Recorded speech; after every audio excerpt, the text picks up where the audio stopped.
Hello student, आप सभी का हमारे यूट्यूब चैनल मैथ मंत्रा पर हार्दिक स्वागत है। डियर स्टूडेंट, आज हम लोग स्टार्ट करेंगे चैप्टर 4, जिसमें हम लोग देखेंगे द्विघात समीकरण क्वाड्रेटिक इक्वेशन की एमसीक्यू सीरीज। तो डियर स्टूडेंट, आप सभी क्लास 10th के लिए, जो कि आपका इस बार एमसीक्यू का 20 क्वेश्चन होने हैं, उसके लिए बहुत ही इंपॉर्टेंट सीरीज है। हम लोगों ने अभी तक 3 चैप्टर तक कवर कर लिए हैं और आज मैं आप लोगों के लिए बहुत ही इंपॉर्टेंट चौथा चैप्टर क्लियर कराने वाला हूं, जिसमें आज हम लोग 25 क्वेश्चन की फर्स्ट सीरीज पार्ट 1 डिस्कस करने वाले हैं। तो हम लोग समय ना गंवाते हुए स्टार्ट करते अपना पहला क्वेश्चन।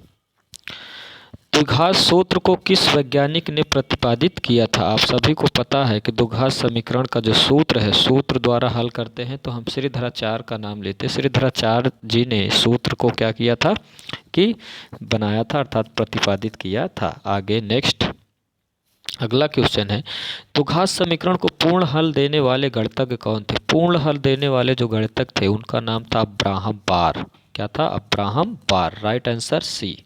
आगे बढ़ते हैं, निम्नलिखित में कौन द्विघात समीकरण है? द्विघात समीकरण में आपको पहचानने के लिए अधिकतम घात कितनी होनी चाहिए? 2 होनी चाहिए, और उसमें कोई भी ऐसा पद नहीं हो जो कि बहुपद ना हो, अर्थात उसका व्यापक रूप की अगर बात करें तो आपका ax² plus bx plus c equal to 0 के रूप का होना चाहिए। राइट।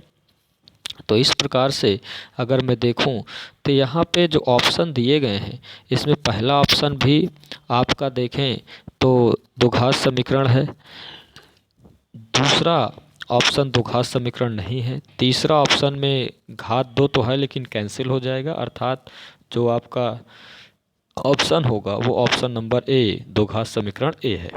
आगे बढ़ें, निम्नलिखित में कौन द्विघात समीकरण नहीं है? नहीं पूछा गया है।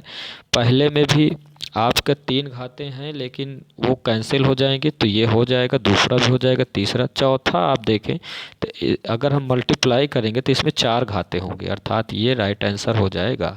आगे, निम्नलिखित में कौन द्विघात समीकरण है? हमें पूछा गया है द्विघात समीकरण। तो द्विघात समीकरण की बात करें तो यहाँ पे आपका कौन सा है पूछा गया है, तो डी ऑप्शन आपका राइट आंसर हो जाएगा, क्योंकि यहाँ पे देखें तो रूट में x है, ये नहीं हो सकता। इधर मल्टीप्लाई करेंगे तो x² बनेगा, कैंसिल हो जाएगा। यहाँ 4 घातें हो जाएंगी, कैंसिल हो जाएगी। डी ऑप्शन आपका राइट आंसर। अगला क्वेश्चन है, शुद्ध द्विघात समीकरण को व्यक्त किया जाता है। शुद्ध द्विघात समीकरण को अगर हम बात करें तो उसमें अचर पद नहीं होता है। क्या नहीं होता है? अचर पद, और जो आपका x का गुणांक वाला पद होता है, जैसे आपके पास अगर मैं बात करूं व्यापक रूप की, तो ax² plus bx plus c बराबर 0, ये मिश्रित घात का व्यापक रूप होता है। तो यहाँ से जब मैं bx को हटा दूंगा, इसमें x वाला पद नहीं होना चाहिए, तो ax² प्लस c बचेगा। इसे बोलते हैं शुद्ध द्विघात समीकरण। तो ax² plus c equal to 0 हो जाएगा। आगे, मिश्रित द्विघात समीकरण का व्यापक रूप है। मिश्रित द्विघात समीकरण का व्यापक रूप जो होगा वो आपका ax² plus bx plus c, right answer A हो जाएगा। निम्नलिखित में कौन द्विघात समीकरण नहीं है? नहीं पूछा गया है हमसे।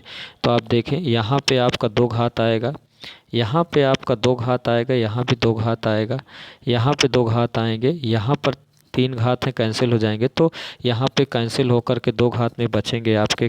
तो यहाँ पे बी ऑप्शन जो होगा, जहाँ पे x² बनेगा और यहाँ पर भी x² होगा, और कैंसिल करने पे x² दोनों कैंसिल हो जाएंगे, तो ये नहीं होगा, ऑप्शन नंबर बी। राइट। निम्नलिखित में द्विघात समीकरण पहचानने, इस सीरीज में केवल पहचानने के लिए हैं और कुछ क्वेश्चन आपको मिलेंगे जिसमें आपको शून्यक बताने होंगे। पहचानने के लिए तो यहाँ x अगर बात करें तो द्विघात समीकरण को पहचानना है, तो यहाँ पहला जो ऑप्शन है, यहाँ x², यहाँ x घाते 3 बन जाएगा। राइट। तो इसका मतलब है आपका द्विघात समीकरण पहचाने ये नहीं होगा। दूसरे में x² प्लस 3x प्लस 4, तो ये आपका राइट आंसर हो जाएगा बी ऑप्शन।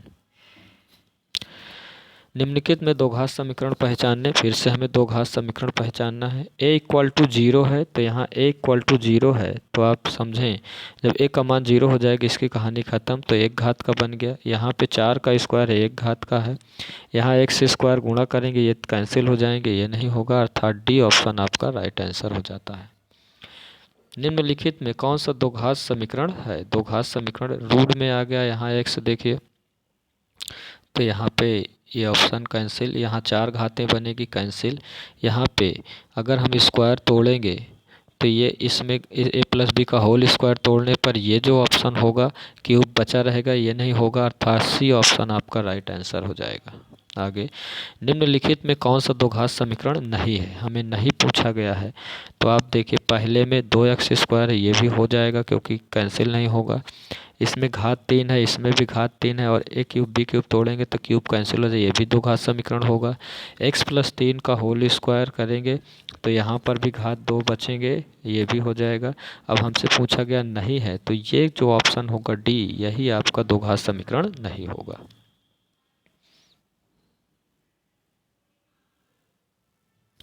आगे हमसे पूछा जा रहा है निम्नलिखित में कौन सा दो घात समीकरण है? दो घात समीकरण पूछा गया है तो यहाँ पे अगर a माइनस बी का होल क्यूब तोड़ते हैं तो यहाँ पे जो आंसर आएगा इसमें से x क्यूब कैंसिल हो जाएगा, तो अर्थात ए ऑप्शन आपका राइट हो। यहाँ देखिए 4 घातें बन जाएगी, यहाँ देखिए रूट के अंदर x, यहाँ देखिए 3 घातें हो जाएंगी तो नहीं होंगे, तो राइट आंसर ए। दो घात समीकरण के हल होंगे।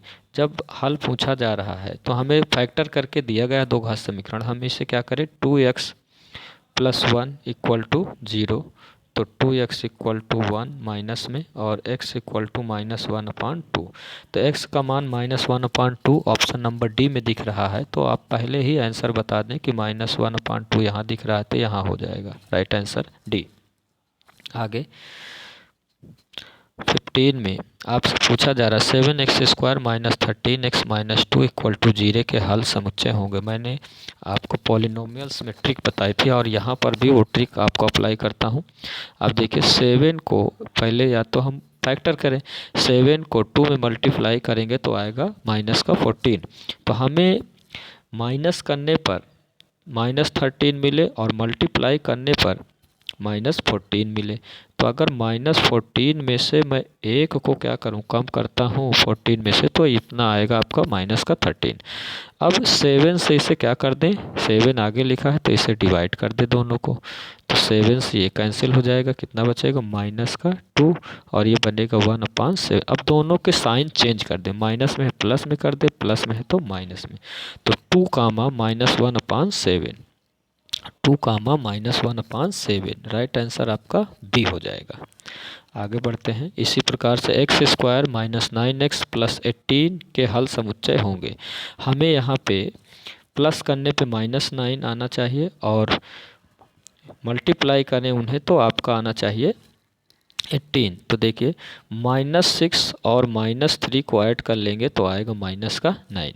अब x स्क्वायर का गुणांक कुछ है नहीं तो भाग देने की ज़रूरत है नहीं, केवल साइन चेंज करने की ज़रूरत है, दोनों के साइन चेंज, तो 6, 3 क्या बन जाएंगे 6, 3, जो ऑप्शन में नहीं है, तो अर्थात ये आपका डी ऑप्शन राइट हो जाएगा।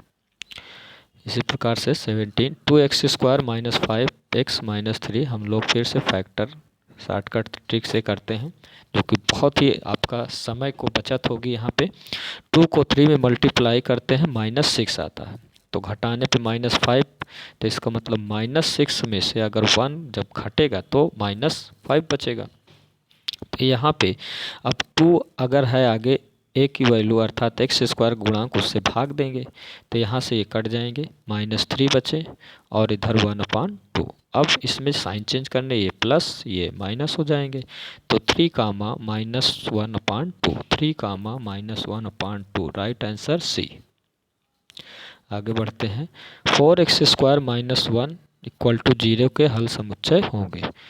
तो यहाँ पे इसे हल करने का 4x स्क्वायर माइनस 1 को उधर लेके जाएंगे, पक्षांतर 1, x स्क्वायर इक्वल टू 1/4 और x इक्वल टू लेंगे तो √1/4 और रूट से बाहर निकालते +-1/2, तो प्लस का 1/2 और माइनस का 1/2, राइट आंसर ए हो जाएगा। समीकरण 3x² minus 2x minus 1 equal to 0 का एक हल है। तो यहाँ पे उसी टाइप से अगर हम बात करें तो यहाँ पे 3 का 1 में मल्टीप्लाई करने पे आता है -3 और घटाने पे -2, तो -3 और 1 को यदि हम लोग क्या करते हैं घटाते हैं तो -2 बचेंगे। अब 3 से हम क्या करेंगे दोनों को डिवाइड कर देंगे, 3 से 3 कट गया, -1 बचा, 1/3 बचा। साइन चेंज कर देंगे, यहाँ प्लस हो जाएगा, यहाँ माइनस, तो 1 कामा -1/3। तो हमें एक हल पूछा है तो इसका मतलब एक या तो 1 होगा या तो -1/3। तो 1/3 माइनस में तो दिख नहीं रहा, एक आपका राइट आंसर ए हो जाएगा। आगे हमारे पास कुछ 5-6 क्वेश्चन आपके पास हैं। समीकरण का मूल होगा, तो यहाँ पे अगर मैं बात करूँ 6 को 12 में मल्टीप्लाई करने पे आएगा -72, और अगर हम उसे माइनस करें तो आना चाहिए -1। तो यहाँ पे यदि मैं -9 और 8 को मल्टीप्लाई करूँगा तो -72 आएंगे, और अगर घटाएंगे तो -1। अब x² का गुणांक 6 है, 6 से भाग देंगे। जब 6 से भाग देंगे तो यहाँ पे आएगा -3/2 और 4/3। अब दोनों के साइन चेंज करें, प्लस माइनस, तो या तो 3/2 या तो -4/3। तो ऑप्शन नंबर ए -4/3 आपका विकल्प में है, ये राइट आंसर होगा। आगे 3x - 1 4x - 5 का हल समुच्चय होगा। तो 3x - 1 को 0 के इक्वल करते हैं तो 1/3 मिलेगा, और इससे सेकेंड को करते हैं 5/4 मिलेगा। 1/3 5/4, 1/3 5/4 ऑप्शन में है नहीं, कोई नहीं ऑप्शन, राइट। आगे बढ़ते हैं। इसी प्रकार से आपको ये क्वेश्चन 9x² जब हम मल्टीप्लाई करते हैं यहाँ तो 18 आता, माइनस का 18 और घटाने पे -3, -6 और 3 को अगर हम मल्टीप्लाई करेंगे -18 और घटाने पे 3, तो यहाँ पे हम देखें 9 से डिवाइड, यहाँ 2/-3 है और यहाँ 1/3, दोनों के चिन्ह बदलें, ये प्लस ये माइनस, तो आपका 2/3 या 1/3। तो यहाँ पे -1/3 तो ऑप्शन में है नहीं, 2/3 राइट आंसर, ए आपका हल हो गया।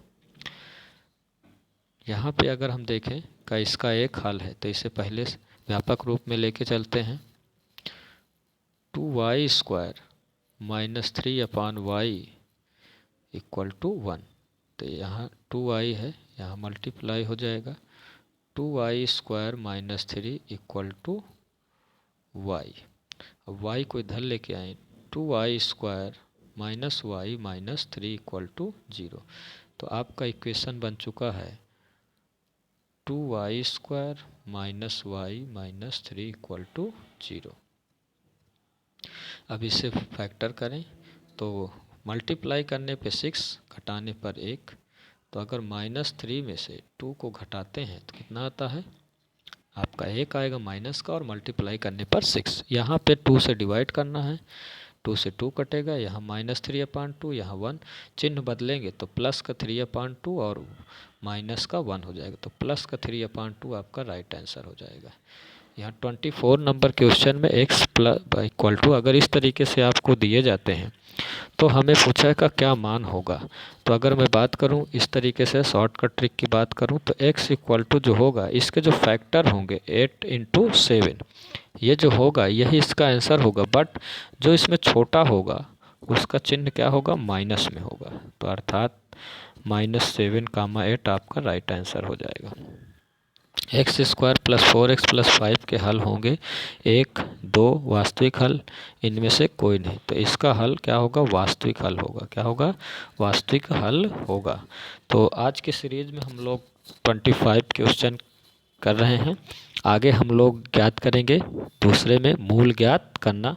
तो डियर स्टूडेंट, आप सभी चैनल को सब्सक्राइब करें, वीडियो को लाइक करें एंड ज़्यादा से ज़्यादा शेयर करें। Thank you.